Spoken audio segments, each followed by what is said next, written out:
Jedes Mal, wenn ich ein Video von Skobel schaue, schwirrt mir der Kopf. Und das, obwohl ich mich, zumindest meistens, recht gut mit den dargestellten philosophischen Positionen auskenne. Woran das liegen könnte, inwiefern Skobel Kant missversteht und warum wir nicht wild verschiedene Theorien und Konzepte vermischen sollten, um eigene Thesen zu untermauern, erfährst du in diesem Video. Gerd Skobel ist ein deutscher Journalist, Fernsehmoderator und Autor. Auf seinem YouTube-Kanal Skobel gibt er kurze Einführungen in philosophische Themen und kommentiert politische, gesellschaftliche sowie wissenschaftliche Fragen. In dem knapp 20-minütigen Video Kant und der kategorische Imperativ heute geht es um die Frage, was eine Handlung zu einer moralischen Handlung macht und was sie von einer politischen Handlung unterscheidet. Ausgehend von Kants kategorischem Imperativ verdeutlicht Skobel an verschiedenen Beispielen den Unterschied zwischen moralischen und nicht moralischen Handlungen. Er zeigt auf, dass sich viele politische Entscheidungen aus partikularen Interessen ergeben, diese Entscheidungen jedoch nicht unbedingt moralisch sind und hierdurch eine Spannung zwischen Politik und Moral entsteht. Am Beispiel von Putin, Überkonsum und unserer modernen Produktionsweise veranschaulicht er, dass die Umsetzung des Guten häufig mit einem Kampf gegen Systeme verbunden ist, die das Böse fördern. All das erklärt Skobel in etwas über 8 Minuten. Im zweiten Teil des Videos stellt er die Position des Soziologen Armin Nasehi dar, die dieser in seinem Buch Unbehagen, Theorie der überforderten Gesellschaft entwickelt und die weder etwas mit Kant noch mit der Ausgangsfrage des Videos zu tun hat. Am Ende gibt Skobel einige Empfehlungen für richtiges moralisches Urteilen. Insbesondere empfiehlt er, nicht einzelne Personen, sondern Systeme zu kritisieren und Veränderungen Zeit zu geben, dass sich die Wahrheit auf Dauer durchsetzen werde. In meiner Analyse werde ich mich auf den ersten Teil des Videos konzentrieren, in welcher Kants kategorischer Imperativ erklärt und in Bezug zu anderen Positionen und gesellschaftlichen Phänomenen gesetzt wird. Die Frage des heutigen Videos lautet, was macht eigentlich eine Handlung zu einer moralischen Handlung und unterscheidet sie beispielsweise von einer politischen Handlung? Über die Spannung zwischen Politik und Moral ging es ja in einem Video, das ihr hier findet. Diesmal geht es darum zu verstehen, was überhaupt eine moralische Aussage von anderen unterscheidet. Und dabei spielt der kategorische Imperativ des Philosophen Immanuel Kant eine zentrale Rolle. Die Leitfragen des Videos werden zu Anfang klar benannt. Was macht eine Handlung zu einer moralischen Handlung und was unterscheidet eine moralische Handlung von einer politischen Handlung? Immanuel Kant hatte diese komplexe Frage, die ja wirklich jahrhundertelang debattiert wurde, auf eine neue Weise gelöst, die bis heute weite Anerkennung erfährt. Entwickelt hat er diese Antwort sowohl in der Grundlegung zur Metaphysik der Sitten als auch in der Kritik der praktischen Vernunft. Kant nannte sie den kategorischen Imperativ. Anders als viele meinen, handelt es sich beim kategorischen Imperativ nicht um ein Prinzip, aus dem man Antworten auf ganz konkrete moralische Fragen ableiten kann. Der kategorische Imperativ sagt mir nicht, was genau ich tun soll, insbesondere dann nicht, wenn sich moralische Ansichten widersprechen. Insofern ist der kategorische Imperativ kein Algorithmus der Ethik, wie viele glauben. Meine These ist ja bekanntlich, dass es eine solche Regel, einen solchen Algorithmus überhaupt nicht geben kann. Auch nicht in der KI, aber anderes Thema. Das schmälert den Wert des kategorischen Imperativs aber in keiner Weise. Denn was man aus dem kategorischen Imperativ ableiten kann, ist die Antwort auf die Frage, ob es sich bei einer meiner Handlungen um eine moralische Handlung handelt oder nicht. Eine Handlung ist also im moralischen Sinne gut, wenn ihr Prinzip, die Maxim, wie Kant sagt, nach der man handelt, zum allgemeinen Gesetz werden kann. Und zwar zum Maxim eines Gesetzes, von dem man wollen kann, dass es für jeden Menschen und wirklich jeden gilt. Skobel behauptet hier, dass es sich beim kategorischen Imperativ nicht um ein Prinzip handelt, aus dem man Antworten auf konkrete moralische Fragen ableiten kann. Seiner Ansicht nach sagt uns der kategorische Imperativ nicht, was genau wir tun sollen, insbesondere dann nicht, wenn sich moralische Ansichten widersprechen. Das ist schlicht falsch. In der Grundlegung zur Metaphysik der Sitten schreibt Kant: Ich soll niemals anders verfahren als so, dass ich auch wollen könne, meine Maxime solle ein allgemeines Gesetz werden, und handle nur nach derjenigen Maxime, durch die du zugleich wollen kannst, dass sie ein allgemeines Gesetz werde. Zwar gibt der kategorische Imperativ in seiner Universalisierungsformel keine konkreten Handlungsanweisungen und hat keinen konkreten Inhalt. Er liefert aber sehr wohl ein formales Verfahren, mithilfe dessen wir Antworten auf konkrete moralische Fragen ableiten können.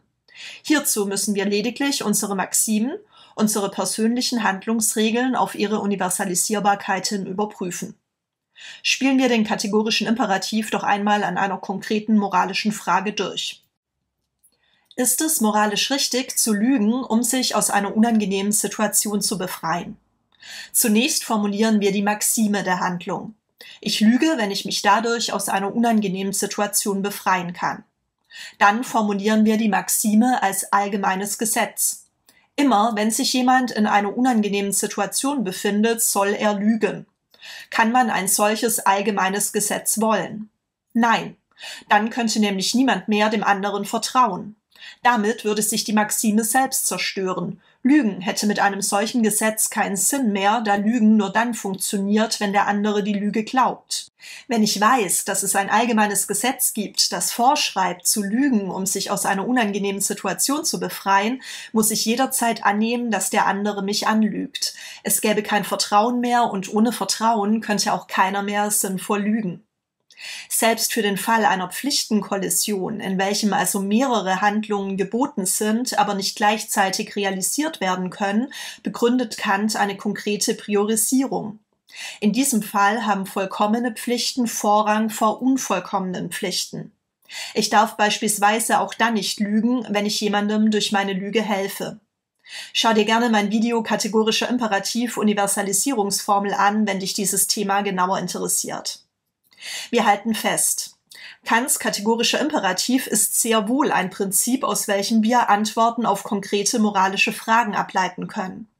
Mithilfe des kategorischen Imperativs können wir unsere geplanten konkreten Handlungen auf ihre Moralität hin überprüfen.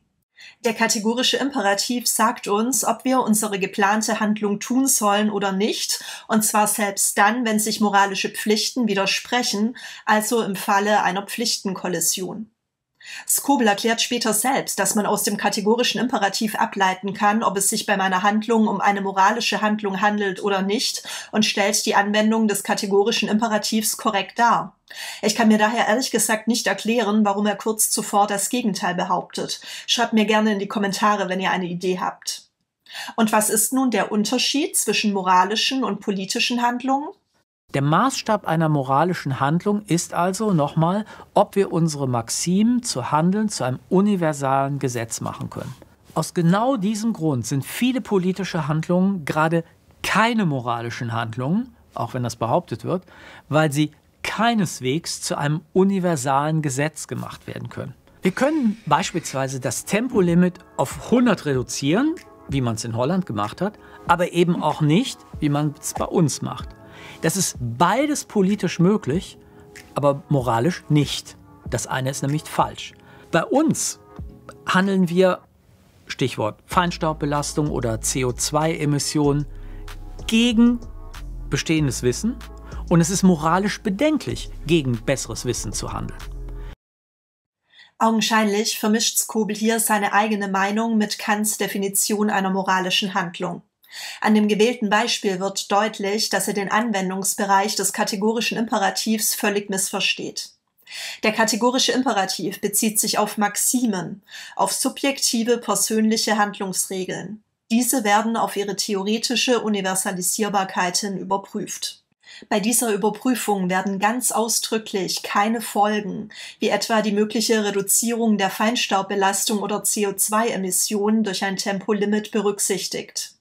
Da die tatsächlichen Folgen einer Handlung nicht mit Sicherheit absehbar sind, taugen sie nicht als Kriterium moralischen Handelns.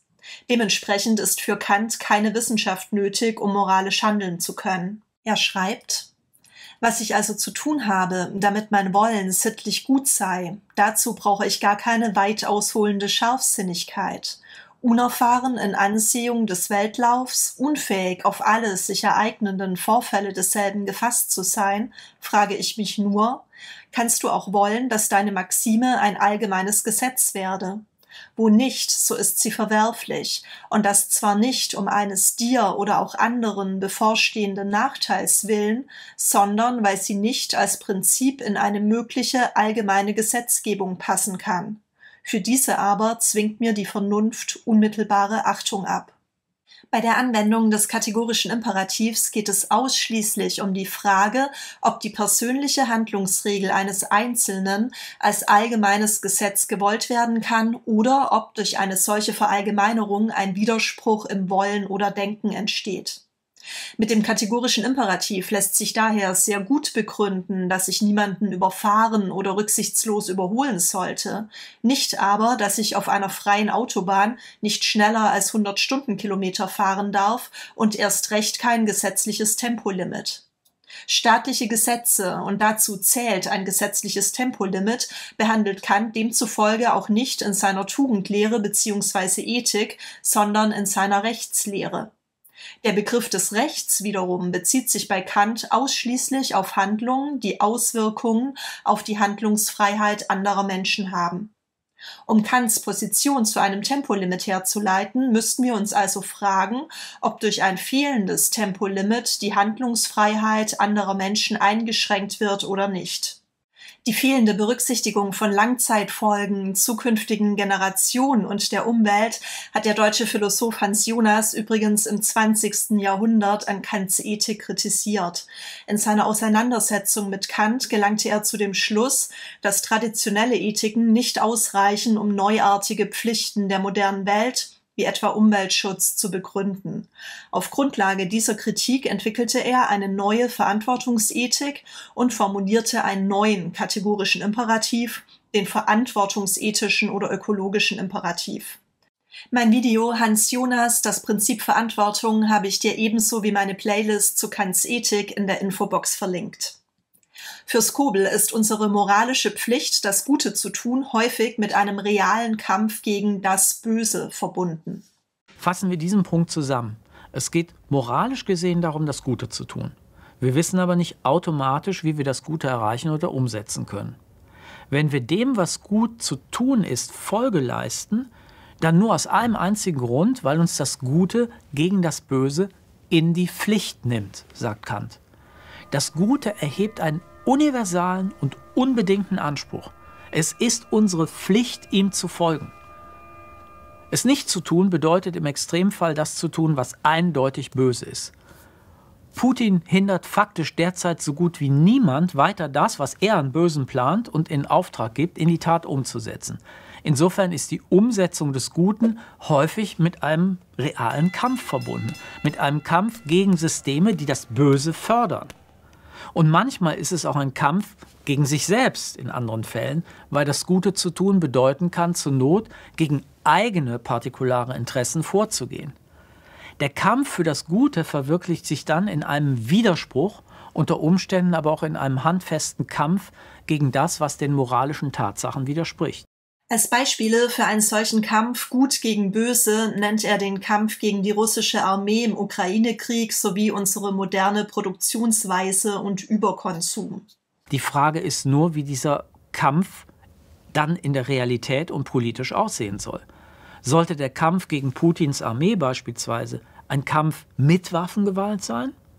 Ist der Kampf der ukrainischen Armee gegen die russische möglicherweise gut, während ein Kampf der europäischen Armeen oder der NATO gegen die russische nicht nur falsch, sondern auch unmoralisch wäre?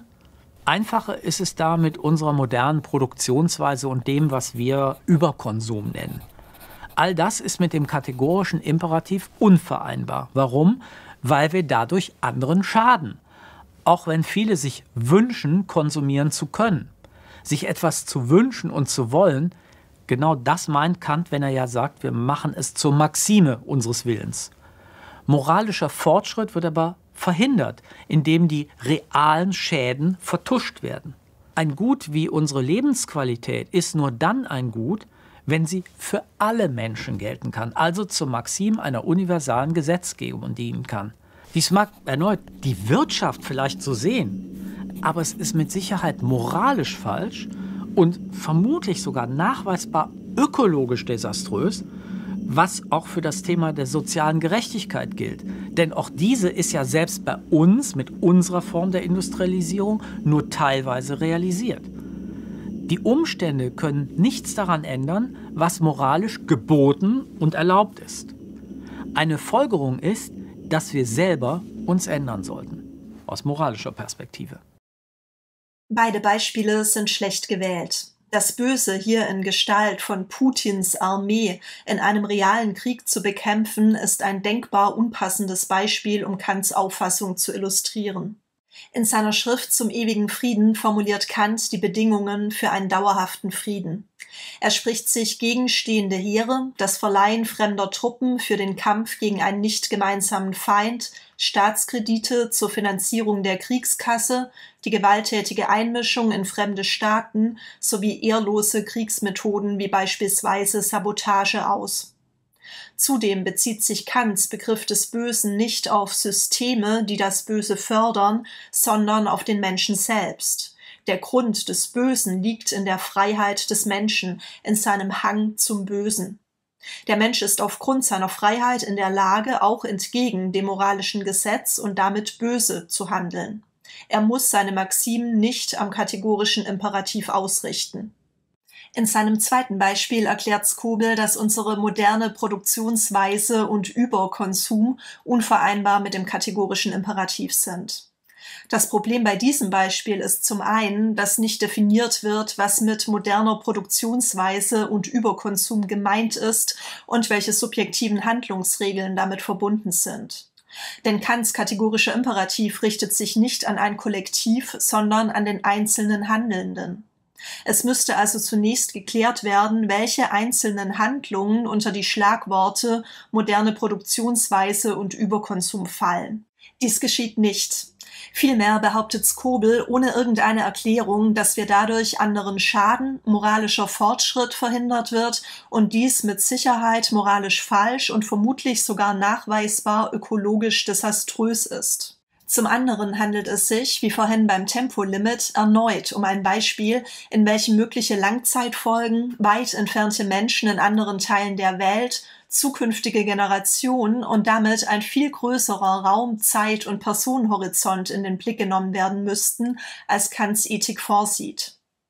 Auch die These, ein Gut wie unsere Lebensqualität ist nur dann ein Gut, wenn sie für alle Menschen gelten kann, also zur Maxime einer universalen Gesetzgebung dienen kann, hat nichts mit Kants kategorischem Imperativ zu tun. Erstens ist Lebensqualität keine Maxime, sondern, wie Skobel selbst sagt, ein Gut. Zweitens kann eine Maxime wie ich erhöhe meine persönliche Lebensqualität sehr wohl als allgemeines Gesetz, jeder soll seine persönliche Lebensqualität erhöhen, gewollt werden, und zwar unabhängig davon, ob dies jedem in der Realität gelingt. Dass meine Maxime einer universalen Gesetzgebung dienen kann, bedeutet bei Kant nicht die tatsächliche universale Verwirklichung persönlicher Handlungsregeln, sondern eine theoretische Verallgemeinerungsfähigkeit, bei welcher kein Widerspruch im Wollen oder im Denken entsteht. Im zweiten, längeren Teil des Videos geht Skobel ausführlich auf die Position des Soziologen Armin Nasehi ein. Er entfernt sich damit nicht nur immer weiter vom Thema des Videos und seiner Ausgangsfrage, sondern unterschlägt auch wesentliche Thesen, die Kant zum Verhältnis von Politik und Moral geäußert hat. Denn in den bisherigen 8 Minuten haben wir nur folgende richtigen Inhalte gelernt. Moralische Handlungen entsprechen dem kategorischen Imperativ. Politische Handlungen sind nicht zwingend moralisch, sondern können auch unmoralische Einzelinteressen vertreten.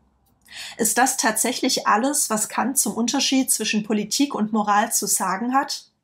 Ist es nötig, mit Nasehi eine völlig neue Position ins Spiel zu bringen? Meiner Ansicht nach nein. In seiner Schrift zum ewigen Frieden bringt Kant viele interessante Thesen zum Verhältnis von Politik und Moral vor. Politik und Moral passen für Kant nämlich sehr wohl zusammen. Ein Widerspruch entsteht seiner Ansicht nach nur, wenn man Politik als Klugheitslehre auffasst, die keine absoluten Gebote, sondern nur den eigenen Vorteil kennt und damit im Grunde jede Moral leugnet. Versteht man Moral jedoch als Theorie der Rechte und Pflichten eines jeden Einzelnen, dann ist Politik nichts anderes als Anwendung und Umsetzung der Moral. Gebote der Moral, beispielsweise der kategorische Imperativ, bleiben unter allen Umständen gültig. Sie dürfen auch dann nicht gebrochen werden, wenn es politische Vorteile bringt. Viele Politiker befolgen diesen Grundsatz aber nicht und halten sich lieber an die Maximen einer unmoralischen Klugheitslehre, wie zum Beispiel fac et excusa, si fecisti nega oder divide et impera. Das Problem ist also nicht die grundsätzliche Unvereinbarkeit von Politik und Moral, sondern die Tatsache, dass Politiker, welche die Idee des Rechts als Verkörperung der Moral unmittelbar umsetzen sollen, unmoralisch handeln und den Frieden vereiteln. Dass es keinen ewigen Frieden gibt, liegt für Kant am Versagen der Politiker.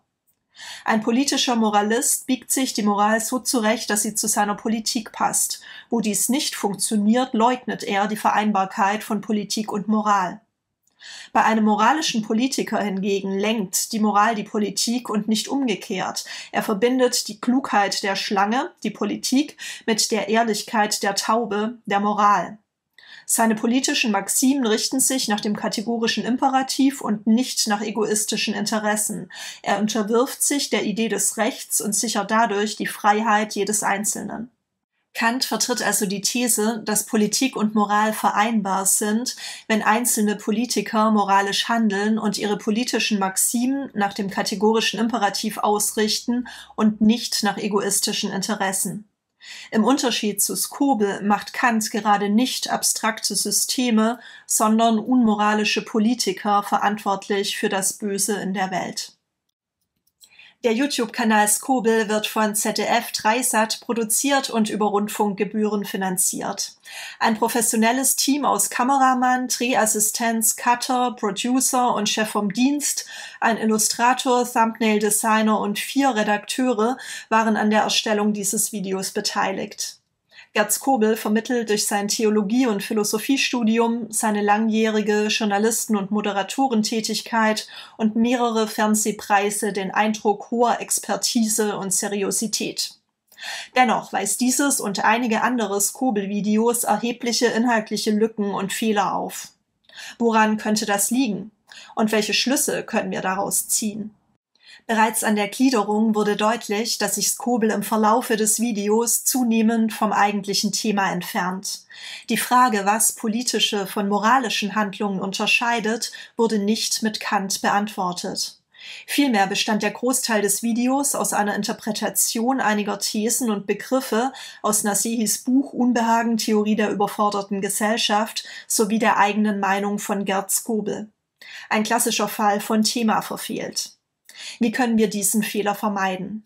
Erstens, indem wir uns auf die Fragestellung und das eigentliche Thema konzentrieren. In einem knapp 20-minütigen Vortrag ist es wenig zielführend, ganz unterschiedliche philosophische und soziologische Positionen zu vermischen, die Begriffe unterschiedlich verwenden und zu völlig unterschiedlichen Ergebnissen gelangen. Zumal wenn dabei wesentliche Aspekte des eigentlichen Themas unerwähnt bleiben. Zweitens, wir sollten unvoreingenommen an philosophische Positionen herangehen. Sowohl an den genannten Beispielen als auch an den gezogenen Schlüssen wurde deutlich, dass hier Skobels persönliche Meinung und nicht Kants Position dargestellt wurde. Philosophische Konzepte dienen aber nicht der Belegung unserer persönlichen Meinung und sollten auch nicht hierfür missbraucht werden. Nur eine ergebnisoffene, gründliche und faire Auseinandersetzung mit philosophischen Positionen ermöglicht es, unseren Horizont zu erweitern, auf Probleme aufmerksam zu werden und zu neuen Lösungen zu gelangen. Wir sollten daher nicht einzelne Aspekte aus philosophischen Theorien herauspicken, die möglichst gut zu unserer eigenen Meinung passen, sondern die philosophische Position ernst nehmen, mit der wir uns beschäftigen, und auch die Elemente berücksichtigen, die nicht zu unserer persönlichen Meinung passen. Kannst du meine Kritik nachvollziehen?